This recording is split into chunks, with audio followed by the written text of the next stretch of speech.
Hi friends, welcome to my channel. For those of you that are new here, my name is Katelyn and I like to film eyeshadow palette ranking and review videos. So if you like indie makeup, if you like eyeshadow palettes, if you like beauty content in general, I highly recommend that you hit that subscribe button because I post 2 videos every single week. And for those of you that are not new here, my face is happy that you are seeing it again. And you all might honestly be getting more than 2 videos because I have a lot of stuff coming in and videos that I want to do. So today, as you can see by the title, we are going to be talking about the new Natasha Denona Yucca palette. I am just going to be doing one palette because I actually have a somewhat intensively planned palette battle between this palette and the new Nomad Cosmetics Okavango Safari palette, and doing like a 1v1 battle and having just testing every aspect of the two, because I really feel like the 2 color stories are going to be the same, or once that video comes out you might be able to see me be like, they're actually not that similar. So we will find out, but I will just be doing one look with this palette for right now. My Nomad palette is supposed to arrive today, so you'll be seeing a video with just one look on that palette soon, and then like I said, if you want to see this palette battle, it will be coming. I highly recommend you subscribe so you don't miss it. But anyways, if you want to see me just kind of chat about the details on this palette, do a look with it, share quick first impressions thoughts, then you should go ahead and keep on watching.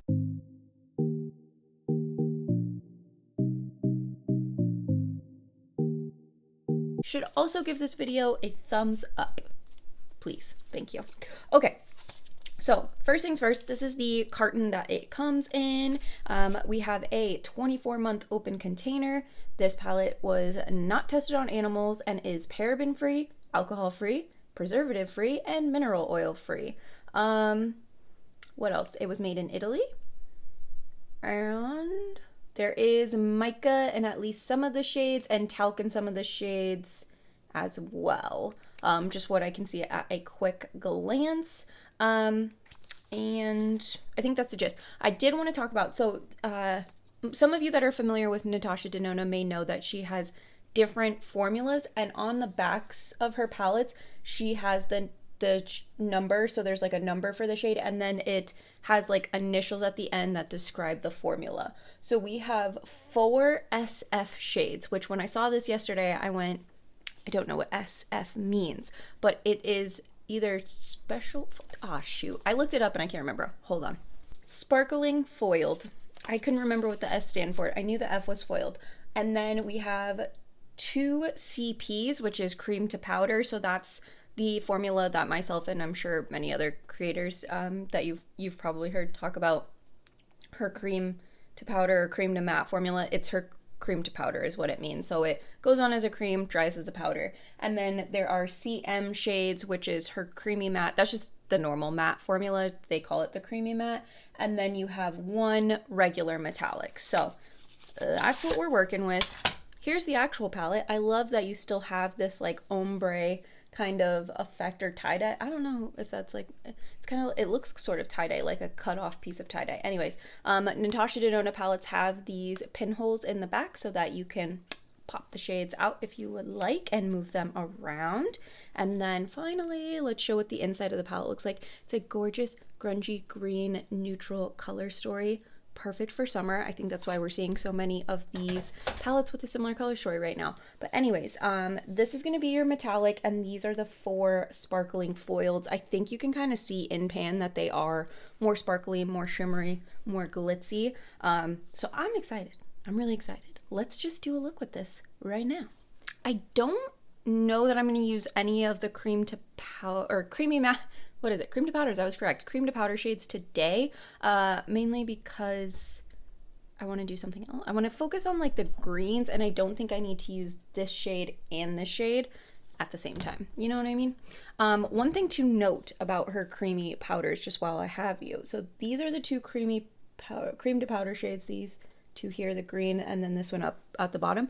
They apply to the eye lighter than they look in the pan. So they're looking in the pan like a cream, so they're, you know, not wet, but they're not dry, and then they dry a little bit lighter. So just something to consider. So when you're looking at this color story, you're not going to have a shade that's actually that deep. I haven't applied it to my eyelid yet, so I don't know how deep it actually is, but there you go. That's That's what I was trying to say. Okay, so I just feel like starting darkest to lightest today, and not really for any rhyme or reason. That's just how I feel. I'm gonna start with the shade Willow, which is the matte green, and I'm using a Real Techniques 057 Precision Point Brush, and it's like a little bullet brush. I have not swatched this palette yet. That's also why I don't know how dark that cream to powder green actually goes. So I guess I'll find out. I do post swatches on my Instagram, and if I have them done by the time I'm editing this video, I will go ahead and insert some of them here. Typically I swatch before I use a palette, but I was so excited to use this palette that we just went for it. I haven't swatched it yet. I also didn't swatch it because I was at the office yesterday, which is cutting into my swatching on my breaks. So yeah.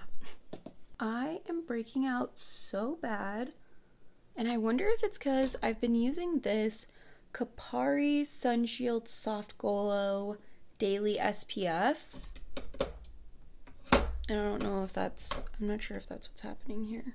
I've also been working out quite a bit, so it could just be because I'm like sweaty. I don't know. If you use that Kapari product and it made you break out, let me know, because I do have really sensitive skin. But it's just like a light, like, I don't even know what it is. It's a satin finish, sheer, weightless. It's basically just a sunscreen, so I don't know. And I wear sunscreen every day, so anyways. What shade do I want to go into? I think I want to go into Acacia. This like kind of khaki shade. Yeah, that's what I want to do. I'm taking a BH Cosmetics brush. It's like a medium-sized fluffy blending brush. Yeah, there's the grunginess. I am here for it. This is not gonna match my shirt, but that's okay. We'll have like totally different green tones on the lid, but it's fine. It's fine. Next up, I want to go into the shade Citrine, which is this shade right here. I'm gonna take this Singe Beauty EO3. Listen, okay, I want to talk about something.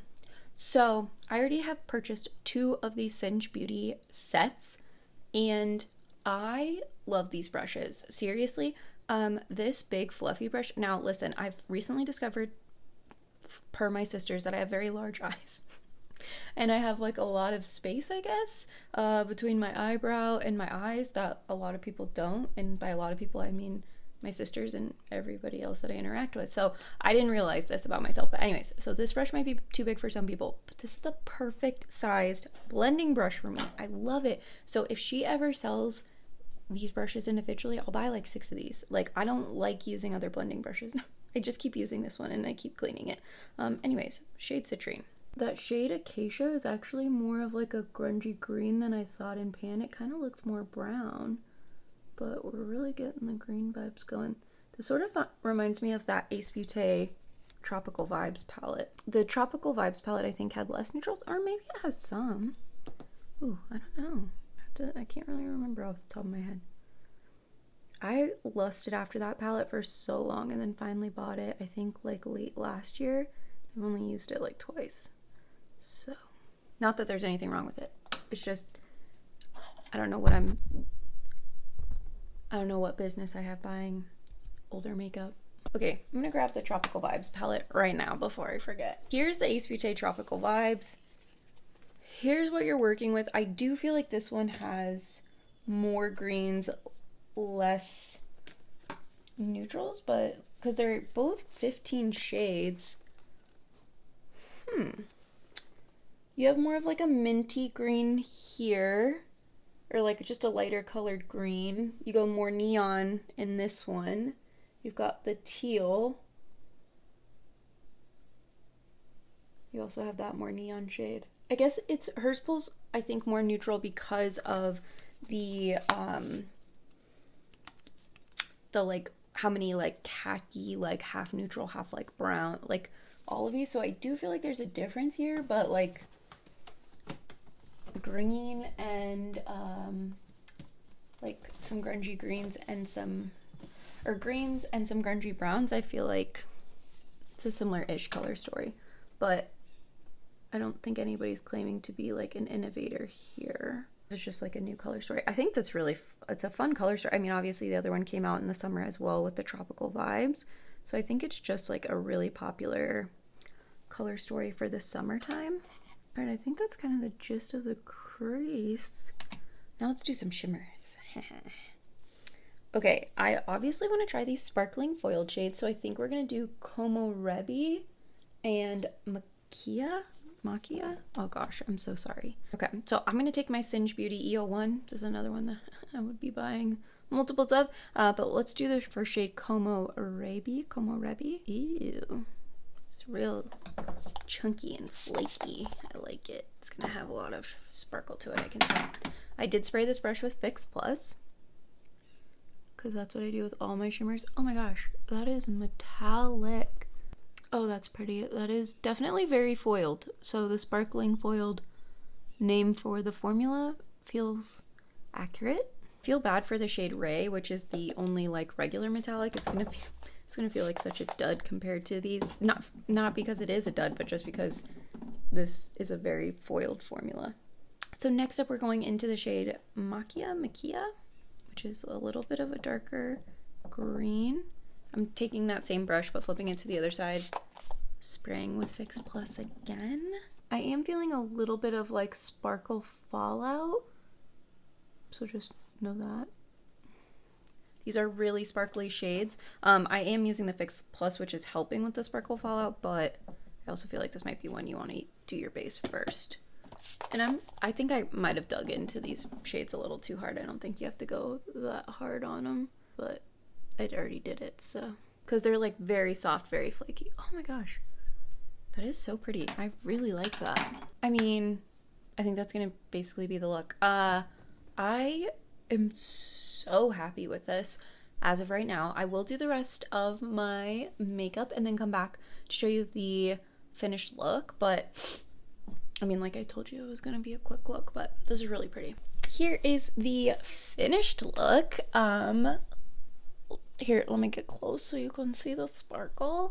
I did the same mattes on the bottom lower lash line that I did on top. The one thing I did off camera is this shade Camu, this like really light shade. That is the inner corner. So we've got a matte inner corner, but I think it is a vibe.